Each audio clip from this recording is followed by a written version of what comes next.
नमस्कार किसान साथियों। और आज हम बात करेंगे एक ऐसे गेहूं की जो कम पानी में भी बहुत ही अच्छा उत्पादन देता है। किसान साथियों, पिछले इस गेहूं का जो उत्पादन था अपन ने लिया था, 1 बीघा का लगाया था इसको टेस्टिंग पे, जिसका उत्पादन 15 कुंटल प्रति बीघा का आया था। किसान साथियों, 4 पानी में इस गेहूँ ने बहुत ही बढ़िया उत्पादन दिया था। और अभी की कंडीशन में अगर आप देखो तो सबसे चौड़ी अगर किसी की झंडा पत्ती है तो इस गेहूं की मुझे दिखी। तेजस की भी है लेकिन इतनी जाड़ी नहीं है, ये मोटी अच्छी है और कहीं ना कहीं स्वस्थ भी है। किसान साथियों, हाइट काफ़ी कम है इस गेहूं की, कम पानी में अच्छा उत्पादन भी दे देता है और कहीं ना कहीं इसकी बालियां भी बड़ी है, दाने भी चमकदार है। तो गेहूं को जो नाम मैं बताता हूँ आपको, MSCS सकस, कहीं इसे सकस भी कहते हैं, कहीं मैक्स भी कहते हैं। तो इस ये है सकस का सुनसर 68 और इसकी वीडियो अपने चैनल पे आपको मिल जाएगी। जो हार्वेस्टिंग अपन कर रहे थे किसान साथियों, बहुत ही बढ़िया गेहूं है। और इसका जो बीज दर अपन ने 40 किलो प्रति बीघा रखा है, 35 से 40 के अंदर, क्योंकि अपनी जो कड़ी है वो बड़े बीघा में आती है। और कहीं ना कहीं ये जो प्लॉट आप देख रहे हो, ये 10 से 12 बीघा का प्लॉट है। ये 5-7 बीघा का, इसके ऊपर 5-6 बीघा का, तो 10 से 12 बीघा का प्लॉट है। और कहीं ना कहीं पूरे प्लॉट में इसी तरह से गेहूं आपको देखने को मिलेगा। किसान साथियों, ये गेहूं अभी 63 दिन की अवस्था में है, इसमें अभी तीसरी सिंचाई चल रही है। अब कहीं ना कहीं बहुत ही शानदार गेहूं अपने को लगा। जो 1650 था उसके मुकाबले ये वैरायटी का गेहूं अपने को काफ़ी बढ़िया लगा। अब बढ़िया क्यों लगा, अपन ने 4 सिंचाई इसमें भी दी थी, 4 सिंचाई 1650 में भी दी थी। दोनों ही गेहूं में इसका उत्पादन अपन को ज़्यादा मिला। और किसान साथियों, अपने यहाँ पर ऐसा है कि सभी गेहूं में व्यवस्थित तरीके से खाद, पानी, सिंचाई सब व्यवस्थित मैनेजमेंट से किया जाता है। तो कहीं ना कहीं ना ही इस गेहूं को ज़्यादा खाद दिया अपन ने, ना ही कोई ज़्यादा सिंचाई। बहुत ही बढ़िया गेहूं था। पिछले साल 4 पानी में अच्छा उत्पादन दिया था और इस वर्ष भी अपन शायद 4 सिंचाई कर पाएंगे, क्योंकि धीरे धीरे जो अपने ऊपर के बोरवेल है वो बंद होने शुरू हो चुके हैं। तो मुझे नहीं लगता 3 सिंचाई तो अभी अपन तीसरी तो कर देंगे, चौथी भी लगभग कर ही देंगे।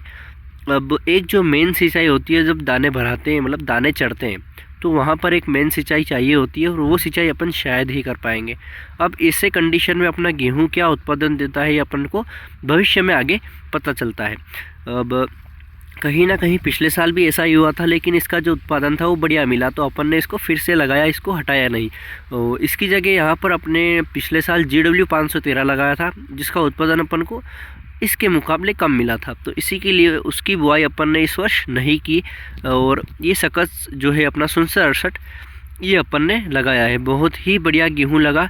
किसान साथियों, 50-55 दिन तक ये पिलास, मतलब हरा पीला रहता है। मतलब कोई कोई गेहूं ऐसा होता है जो हल्के हल्के पीले रंग में रहता है और बाद में जैसे इसमें बालियाँ आती है तब एकदम गहरे रंग में आता है। तो ये वैरायटी भी वैसी है। और कहीं ना कहीं आप ऐसा अगर इसको लगाएं और आपको लगे कि पीला पीला रह रहा है, तो ऐसी कोई दिक्कत नहीं है, हल्की हल्की पिलासपन पे रहती है। और जैसे ही इसमें फ्लैग लिफ, झंडा पत्ती या बालियाँ निकलनी शुरू हो जाती है, तो इसके जो प्लॉट होते हैं वो व्यवस्थित तरीके से अपने आप कलर में आ जाते हैं। किसान साथियों, ये गेहूं 120 से 125 दिन में पककर तैयार हो जाता है। मान लो 3 सिंचाई दी तो ये 115-120 दिन में भी पक जाएगा। ज़मीन पे वेरी करता है। अगर आपकी काली मिट्टी, ठंडी मिट्टी है तो ये 120, 22, 25 दिन भी लेगा, और हल्की मिट्टी है तो ये 100, 105 या 110 दिन में आपको कंप्लीट व्यवस्थित तैयार हो जाएगा और आपको उत्पादन भी बढ़िया देगा। कुछ इस तरीके से किसान साथियों इसकी झंडा पत्ती है और बहुत ही बढ़िया, मेरा तो फेवरेट गेहूं है ये, क्योंकि हमारे पास कहीं ना कहीं 2 से 3 सालों से सिंचाई में काफ़ी ज़्यादा दिक्कत आ रही है। अब सिंचाई में दिक्कत आ तो रही है, तो उसको पूरे कैसे करें, तो हम कुछ ऐसी वेराइटियाँ लगाते हैं जिससे हमें कम सिंचाई में व्यवस्थित उत्पादन मिल जाए। अब किसान साथियों, कई किसान ऐसे भी होते हैं, जिंक सल्फेट डाल दिया, फंगीसाइड टेबुकोनाजोल डाल दिया, ये डाल दिया, वो डाल दिया। अपन ने कुछ भी नहीं डाला है। 2 बार यूरिया, 1 बार अपना NPK या DAP डाल दो आप, कुछ भी। और अभी तक तो अपन ने कुछ भी दिया नहीं है उसके अलावा। और 240 के अंदर अपन ने ह्यूमिक एसिड जो आता है अपना, ताकि कलर बना रहे, गेहूं के पत्ते ना जले, तो वो तो आपको मैंने सभी वीडियो में बता चुका हूँ। बाकी कोई एक्स्ट्रा खर्च अपन ने किसी भी गेहूं, किसी भी वैरायटी में नहीं किया है। और किसान साथियों, जिस गेहूं में अपन ने यूरिया नहीं डाला था वहाँ पर यूरिया का स्प्रे कर दिया है। अब आखिरी में देखते हैं क्या होता है किसान साथियों। कई बार ऐसा होता है कि जब बालियाँ निकलती है दाने भराने की अवस्था में, इल्लियाँ गिर जाती है गेहूँ में, तो वहाँ पर जब इल्ली गिरती है तो वहाँ पर आपको स्प्रे करना पड़ता है, और वहाँ पे अपने कोई भी स्प्रे का शायद करना पड़ सकता है। तो कुछ इस कंडीशन में अपने को अपना गेहूँ है बहुत ही बढ़िया है। सिंचाई अभी चल रही है, तीसरी सिंचाई, और झंडा पत्ती की अवस्था में अपन सब दूर सिंचाई कर रहे हैं। सारे प्लॉटों में अभी सिंचाई का कार्य जारी है। तेजस 1650 और 6968 HD 3385 में सिंचाई अभी शुरू नहीं की है, क्योंकि उसकी हाइट थोड़ी सी ज़्यादा है। जैसे उसकी हाइट व्यवस्थित हो जाएगी फिर अपन उसमें सिंचाई करेंगे। किसान साथियों, अगर आपको ऐसा गेहूँ चाहिए जो कम पानी और कम खर्च में अधिक उत्पादन दे सके, तो जो 6768 है ये बेस्ट गेहूँ आपके लिए होगा, और बहुत ही बढ़िया गेहूँ है, इसका कोई तोड़ नहीं है।